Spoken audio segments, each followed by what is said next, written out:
அனைவருக்கும் வணக்கம். நேற்று முதல் தடவையாக மழை சம்மந்தமாக ஒரு வீடியோ ஒன்று நம்ம போட்டிருந்தோம். அதுக்கு நல்ல வரவேற்பு இருந்தது. ஃபேஸ்புக்கில் கிட்டத்தட்ட ஒரு 4500 பேருக்கு மேலே அதை பார்த்துருக்காங்க.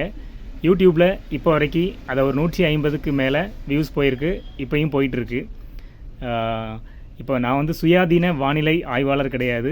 மழை சம்மந்தமாக படிக்கிற செய்திகள், தமிழ்நாடு அரசாங்கம், மாவட்ட ஆட்சித்தலைவர்கள் இவங்கெல்லாம் மழை சம்மந்தமாக என்ன சொல்கிறாங்க, அந்த செய்திகள், அதுபோக நான் படிக்கிற சோசியல் மீடியாக்களில் நான் படிக்கிற செய்திகள், அதோட உண்மைத்தன்மையை ஆராய்ஞ்சு இந்த செய்திகளை உங்ககிட்ட கொண்டு தரணும் அப்படிங்கிறதுக்காக தான் இந்த வீடியோ உங்களுக்காக நான் வழங்கிக்கிட்டு இருக்கிறேன். வேறு எதுவும் இல்லை.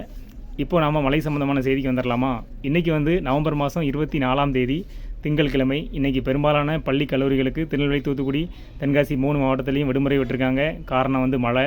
மனோன்மணியம் சுந்தரனார் பல்கலைக்கழகத்துக்கு கீழே இருக்கிற ஆர்ட்ஸ் அண்ட் சயின்ஸ் காலேஜுகளில் பருவத்தேர்வு செமஸ்டர் நடந்துக்கிட்டு இருக்குது. இந்த மழை காரணமாக அந்த பருவத்தேர்வுகளும் ஒத்தி வைக்கப்பட்டிருக்கு.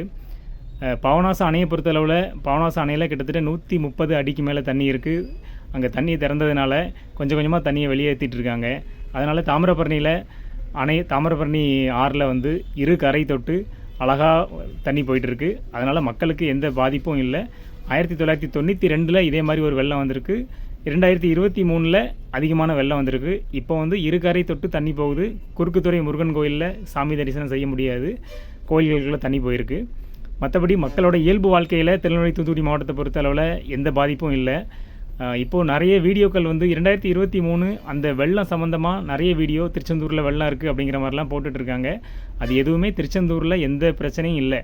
மழை இருக்குது, சின்ன சின்ன பாதிப்புகள், அதனால் மக்கள் இருக்குது. பெரிய பாதிப்பு இல்லை, சின்ன சின்ன பாதிப்புகள் ஜீவாநகர் அந்த பக்கம்லாம் இருக்குது. அதனால் பழைய வீடியோ எடுத்து போட்டுட்டு இப்போ ரொம்ப வெள்ளம் அதிகமாக இருக்குதுன்னு போடுறாங்க. அந்த மாதிரி எதுவுமே இல்லை. அதே நேரத்தில் போக்குவரத்து துண்டிக்கப்பட்டிருக்கு அப்படிங்கிற மாதிரியும் வீடியோக்களில் போடுறாங்க. அது எல்லாமே 2023 உள்ள வீடியோ. போக்குவரத்து எங்கேயுமே துண்டிக்கப்படலை. ஏரலில் மட்டும் தரைப்பாலம் துண்டிக்கப்பட்டிருக்கு. மேல் பாலத்து வழியாக போக்குவரத்து போயிட்டுருக்கு. ஓகேவா? இன்னொன்று, சேர்மகாதேவியில் கடந்த வெள்ளிக்கிழமை கடுமையான மழையும் சூறை காற்றோடு அந்த மழை பெஞ்சுது. அந்த மழையால் என்னாச்சுன்னா கிட்டத்தட்ட ஒரு 1,80,000 வாழைகள் சேதமாயிருக்கு.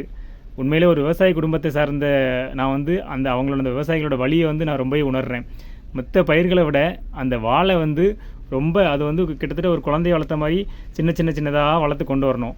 அது ஒரு கொலை தள்ளி அந்த வர்ற ஸ்டேஜில் காற்று அடிச்சிட்டுனா ஒன்றுமே பண்ண முடியாது. அப்படி ஒரு துயரமான சம்பவம் தான் சேர்மாதேவியில் நடந்திருக்கு. மாவட்ட ஆட்சித்தலைவர் சுகுமார் IAS பார்வையிட்டிருக்காங்க. சபாநாயகர் அப்பாவு பார்வையிட்டிருக்காங்க.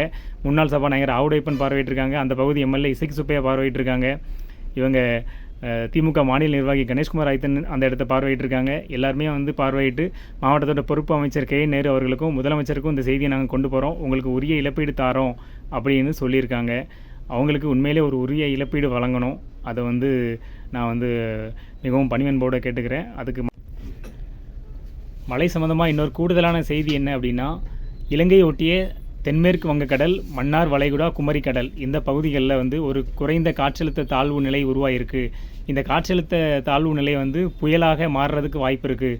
இதனால் நவம்பர் 27 அந்த தேதிகளில், இன்றைக்கி நவம்பர் 24, இன்னொரு 3 நாள் கழித்து திரும்பியும் தென் மாவட்டங்களில் ஒரு பலத்த மழை இருக்கும் அப்படின்னு சொல்லியிருக்காங்க.